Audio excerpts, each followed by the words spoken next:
உள்ளத்தில நினைக்கிறத உடனே செஞ்சிடுற உன்னோட அன்ப நான் என்ன சொல்வேன், அதுக்கு கை மாறு என்ன செய்வேன். உன்னோட அன்ப நான் என்ன சொல்வேன், அதுக்கு கை மாறு என்ன செய்வேன். உன்னோட ஆசையை நான் நிறைவேற்றுவேன், உலக சேவையில உதவியால நாகிடுவேன். ஓம் சாந்தி. 23/4/2025 காலை முரளி. ஓம் சாந்தி. பாப்தாதா மதுவனம். சாராம்சம். இனிய குழந்தைகளே, நாடகம் இப்பொழுது முடிவிற்கு வருகின்றது. நீங்கள் வீட்டிற்கு திரும்ப வேண்டும். கலியுகம் முடிவடைகின்ற பொழுது சத்தியயுகம் மீண்டும் ஆரம்பமாகும். இந்த இரகசியங்களை அனைவருக்கும் விளங்கப்படுத்துங்கள். கேள்வி: தங்கள் பாகங்களை நடிக்கும் போது ஆத்மாக்கள் களைப்படைவதற்கான பிரதான காரணம் என்ன? பதில்: அவர்கள் பெருமளவு பக்தியை செய்கின்றார்கள். அவர்கள் பல ஆலயங்களை கட்டியுள்ளார்கள். அவர்கள் பெருமளவு செல்வத்தை செலவழித்துள்ளார்கள். தடுமாறி திரிந்ததன் மூலம் ஆத்மாக்கள் சதோபிரதானில் இருந்து தமோபிரதான் ஆகிவிட்டார்கள்.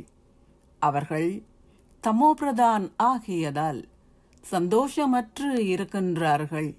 மக்கள் ஏதாவதொரு காரணத்தினால் விரக்தி அடையும் போது அவர்கள் களைப்பு அடைகின்றார்கள். தந்தை இப்பொழுது உங்களுடைய களைப்பு அனைத்தையும் அகற்றுவதற்கு வந்துள்ளார். ஓம் சாந்தி. தாரணைக்கான சாராம்சம். 1.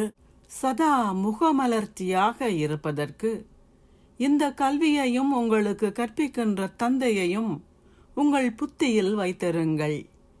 உண்ணும் போதும் அருந்தும் போதும் எந்த செயலை செய்யும் போதும் இந்த கல்வியில் முழு கவனம் செலுத்துங்கள். 2. பாப்தாதாவின் இதயத்தில் அமர்வதற்கு ஸ்ரீமத்தை பின்பற்றி பலரை உங்களுக்கு சமமாக்குகின்ற சேவையை செய்யுங்கள். எவருக்கும் துன்பம் விளைவிக்காதீர்கள். ஆசீர்வாதம். சரீரமற்ற நிலை என்ற ஊசி மருந்தால் உங்களின் மனதை கட்டுப்படுத்தி ஒருமுகப்படுத்தக்கூடியவர் ஆகுவீர்களாக. தற்காலத்தில் யாராவது ஒருவரை கட்டுப்படுத்த முடியாமல் போகும்போது அவர் அதிக அளவு குழப்பத்தை விளைவித்தால், அங்குமிங்கும் பாய்ந்து கொண்டு அல்லது பித்து பிடித்து நடந்தால் அவரை அமைதிப்படுத்துவதற்காக ஓர் ஊசி மருந்து ஏற்றப்படுகின்றது. அதேபோல் உங்களின் எண்ணத்தின் சக்தியானது உங்களின் கட்டுப்பாட்டின் கீழ் இல்லாவிட்டால் சரீரமற்ற நிலை என்ற ஊசி மருந்தை உங்களுக்கே ஏற்றிக்கொள்ளுங்கள். அப்போது உங்களின் எண்ணத்தின் சக்தி அங்குமிங்கும் பாயாது. உங்களால் இலகுவாக ஒருமுகப்பட முடியும். எவ்வாறாயினும் உங்களின் புத்தியின் கடிவாளங்களை தந்தையிடம் கொடுத்துவிட்டு பின்னர் அவற்றை மீண்டும் எடுத்து கொண்டால் உங்களின் மனம் தேவையற்ற கடின உழைப்பை உருவாக்கும். இப்போது தேவையற்ற கடின உழைப்பிலிருந்து விடுபடுங்கள். ஸ்லோகம். உங்களின் மூதாதை ரூபத்தை உங்களின் விழிப்புணர்வில் வைத்திருந்து ஆத்மாக்கள் எல்லோருக்கும் கருணை காட்டுங்கள். அவ்யக்த சமிக்ஞை. ஒன்றிணைந்த ரூபத்தின் விழிப்புணர்வுடன் சதா வெற்றி பெறுபவர் ஆகுங்கள். எப்படி ஆத்மாவும் சரீரமும் ஒன்றிணைந்து செயல்களை செய்கின்றதோ, கர்மமும் யோகமும் ஒன்றிணைந்து இருக்கும். செயல்களை செய்யும்போது நினைப்பதை மறக்காதீர்கள். நினைவில் இருக்கும்போது கர்மத்தை மறக்காதீர்கள்.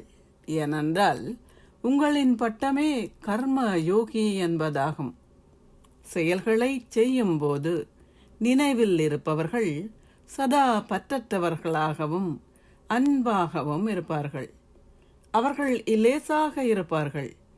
ஞானம் நிறைந்தவர்களாக இருப்பதுடன் கூடவே சக்தி வாய்ந்த ஸ்திதியிலும் இருப்பார்கள். ஞானம் நிறைந்தவராக இருப்பதுடன் சக்தி வாய்ந்தவராகவும் இருக்கும் ஸ்திதிகள் இரண்டும் ஒன்றிணைந்து இருக்க வேண்டும். அப்போது ஸ்தாபனை பணி துரித வேகத்தில் இடம்பெறும். ஓம் சாந்தி. நன்றிகள் பாபா.